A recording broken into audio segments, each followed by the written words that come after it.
नमस्कार दोस्तों, MMS news 24 के इस नगर की सरकार में मैं फरीद खान आपका स्वागत करता हूं। चर्चा शुरू करने के पहले मैं बता दूं कि हम बैठे हैं यहां पर देवास से बहुजन समाज पार्टी की महापौर उम्मीदवार निकिता सूर्यवंशी जी के साथ। चर्चा के पहले बहुत सी चर्चाएं निकली, बहुत सी बात हुई, दिल की बात बताई, कुछ ऐसी टीस उनके दिमाग में शहर के विकास के लिए है जो होना चाहिए। हम बात करेंगे निकिता जी से कि शहर के विकास को लेकर वो क्या सोचती हैं और क्या क्या उनके दिमाग में शहर को लेकर परिकल्पना है, क्या देखना पसंद करेंगे आप। निकिता जी, स्वागत है आपका। नमस्ते। निकिता जी, बताएं कि अभी चर्चा के दौरान कुछ बातें आपने बताई कि शिक्षा को लेकर आपका एक बड़ा एक मुद्दा है। शिक्षा के लिए क्या सोचती हैं आप, थोड़ा सा बताएं। सर, शिक्षा के लिए मैं यही सोचती हूँ कि आज मैंने बहुत सारे बच्चों को देखा है जो सिर्फ पैसों के कारण, उनके पास इतना पैसा नहीं रहता, उनके माँ बाप के पास इतना पैसा नहीं रहता, उसके कारण वो अपने बच्चों को पढ़ा नहीं पा रहे और वो पढ़ा भी नहीं पा रहे हैं। और उसके बाद में फिर माँ बाप इतने परेशान हो रहे हैं कि कोई ब्याज से बच्चों को पढ़ा रहा है तो उनका कोई दाखिला ही नहीं करवा पा रहा। अच्छा जी, ये बताएं कि आप ये दाखिला और ये सब चीज़ें तो हैं अपनी, बिल्कुल सही बात है, लेकिन ये बताएं कि आप जब नगर निगम में पहुंचेंगी तो उसको कैसे हल करने की कोशिश करेंगी, थोड़ी बताएं आप। सर, नगर निगम में शिक्षा का कर मिलता है तो वो कर हम स्कूलों में या जो भी मैं अगर महापौर बनती हूँ तो वो कर मेरे पार्षदों को मैं बुलवाऊंगी। मेरे 45 वार्ड के जितने भी पार्षद रहेंगे उन लोगों से मैं बोलूँगी कि अपने हर वार्ड के उन बच्चों को इकट्ठा करके लेके आओ और मैं जो भी उनके पेरेंट्स रहेंगे उनसे बात करूँगी कि आपके बच्चे को पढ़ने में कहाँ दिक्कत आ रही, किसको क्या समस्या आ रही, किसके पास पैसे की क्या दिक्कत है। पूरी सूझबूझ के साथ में मेरी टीम की पूरे प्लानिंग बनाऊंगी और वहाँ से मैं बच्चों को शिक्षा प्रदान करवाऊंगी। अच्छा, स्वास्थ्य के लिए क्या सोचती हैं आप, थोड़ा बताएं। सर, स्वास्थ्य के लिए तो यही मैं बोलूँगी कि जैसे बहुत सारे हम जैसे वार्डों में गए हैं तो वहाँ पे स्वास्थ्य की सुविधा नहीं है। लोगों को जैसे अगर हम जैसे कहीं देवास से थोड़ी सी दूर पे ही गए और किसी को अटैक ही आ गया तो वहाँ पे क्या रहता है कि वो वहाँ से लेके यहाँ पे आएंगे। इतनी देर में तो बेचारा इंसान दुनिया छोड़ देगा सर। उनका तो क्या है कि इंसान तो चला ही जाएगा ना। और क्या है कि इस चक्कर में और यहाँ पे भी आने के बाद में 10 फॉर्मेलिटी करवाते हैं। अरे फॉर्मेलिटी आप बाद में करवाए, पहले इंसान को बचाइए।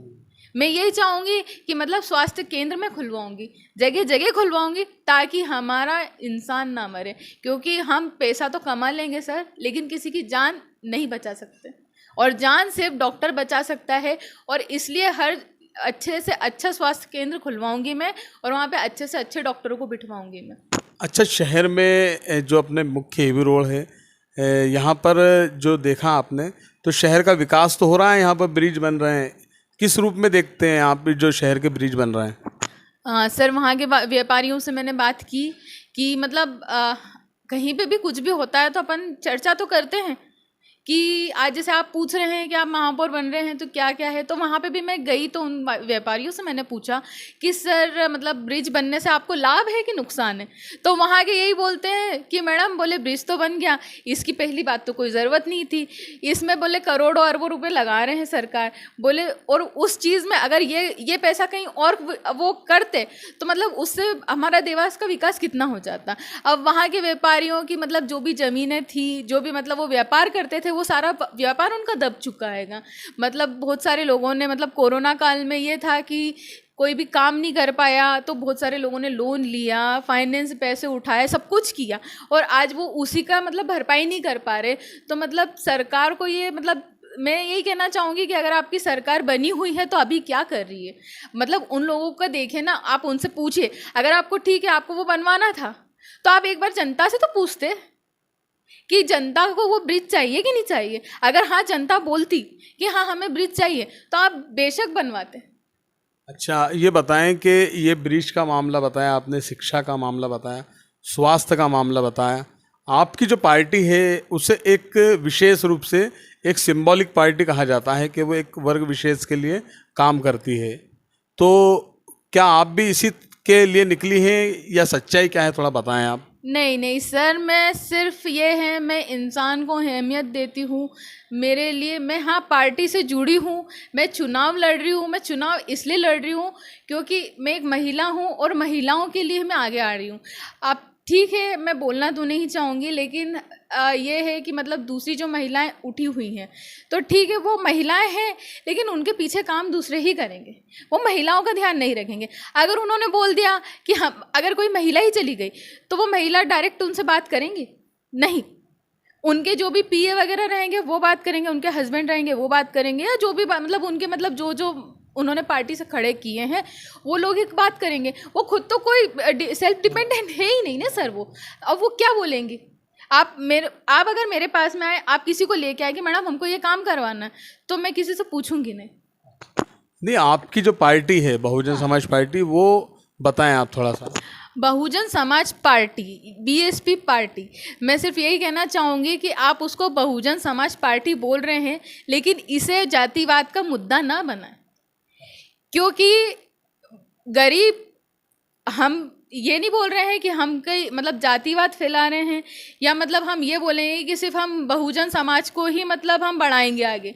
मेरा उद्देश्य ये नहीं है। मैं सिर्फ बहुजन समाज पार्टी से खड़ी हुई हूँ, और वो भी इसलिए खड़ी हुई हूँ ताकि मैं जातिवाद को ख़त्म कर सकूं। और मैं ये नहीं चाह रही हूँ कि सिर्फ मेरे को मतलब उन्हीं का, मेरे को सबको लेके चलना है।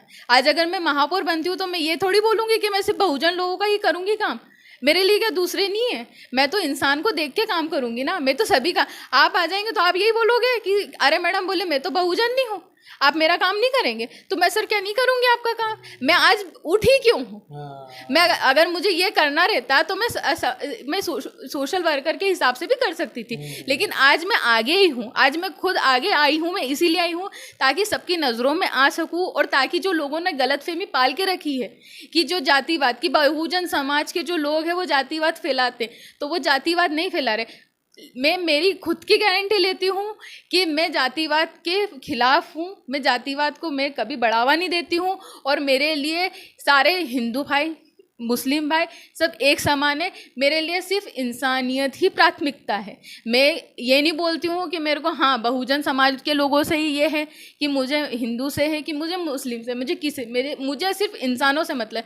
मैं आज जो भी आई हूँ, मैं सिर्फ आज मैं छोटे छोटे बच्चों को देखती हूँ, मुझे बहुत दुख होता है कि आज छोटा बच्चा पढ़ने की बजाय नौकरी करने जा रहा है। छोटा बच्चा मतलब ये है कि काम करने जा रहा है। क्यों? आज मतलब माँ बाप इतने मतलब मजबूर हो चुके हैं कि वो बच्चों को पढ़ा तो पा ही नहीं रहे ना। अब घर में बच्चा क्या करेगा? या तो मतलब गलत संगत करेगा, या फिर नशे पत्ते करेगा सर। तो आज मैं यही चाह रही हूँ कि इन सब चीज़ों से बच्चों को भी मैं निकाल सकूँ। और मतलब ये है कि जैसे आप बोलते हैं, मतलब मेरे सामने मतलब बहुत सारे मुद्दे ऐसे आए हैं कि शिक्षा को लेके कि हाँ मतलब हमारे बच्चों को पढ़ाया नहीं जाता। यहाँ तक कि सरकारी जो स्कूल हैं वहाँ पे हमारे बच्चे पढ़ नहीं पा रहे, बहुत सारे सरकारी। तो आप मुझे ये बताइए कि सरकारी स्कूल में सरकारी जो टीचर्स रहते हैं उनको हम इतनी पेमेंट देते हैं, तो वो पेमेंट अगर वो ले रहे हैं तो उन बच्चों को प्राइवेट स्कूल में भर्ती होने की ज़रूरत क्या है? आप उनको वहाँ क्यों नहीं पढ़ा रहे? आप उन पर ध्यान क्यों नहीं दे रहे हैं? आज सरकारी बच्चे ये बोलते हैं, सरकारी स्कूल में जा रहे हैं तो वो ये बोलते हैं कि वहाँ पे तो मतलब उल्टी सीधे बातें होती हैं, वहाँ का माहौल अच्छा नहीं है। तो मतलब आपको पेमेंट माहौल बिगाड़ने की दी जा रही है कि बच्चों को सुधारने की दी जा रही है? तो सर मैं यही चाहूँगी कि मतलब बच्चों की भविष्य आप ही लोगों के हाथ में है। और आज मैं आई हूँ, सबके सामने खड़ी हुई हूँ, तो मैं सिर्फ यही चाहती हूँ मेरी जनता से कि देवास की जनता मुझे मतलब पूरा सपोर्ट करे, ताकि मैं आपके बच्चों के लिए भी करूँगी, आप लोगों के लिए भी करूँगी। और जो भी समस्याएं हैं, अगर आप ये सोच रहे हैं कि हाँ बड़े बड़े नेता आए हैं, बड़ी बड़ी बातें करके गए हैं, और महापौर बनने के बाद में या पार्षद बनने के बाद में वो आके बात करके चले गए, मैं आपको खुला बोलती हूँ कि अगर मैं आपका काम ना करवाऊँ तो आप मेरे घर तक आ सकते हैं, आप मेरे कार्यालय तक आ सकते हैं, और जो भी समस्या आप मुझे खुद बता सकते हैं। अगर मैं अगर जो मेरी टीम बनाऊँगी, अगर वो टीम काम नहीं करती, अगर वो टीम नहीं सुन रही, तो आप पूरे स्वतंत्र हैं कि आप मेरे पास खुद चल के आएँ या खुद मुझे बोलें कि मैडम आपने हमसे इतने बड़े बड़े वादे करे थे और वो वादे पे आप खरे नहीं उतरे। मैं 10 लोगों के सामने भी ये बात बोलूँगी, मैं बनने के बाद में भी यही बोलूँगी कि मैं आपके काम करवाऊँगी। काफ़ी बड़ी बात कही, काफ़ी उत्तेजना के साथ शहर के विकास की बात कही। बातें बहुत कुछ हैं, आगे हम और मिलेंगे नगर की सरकार में। नमस्कार।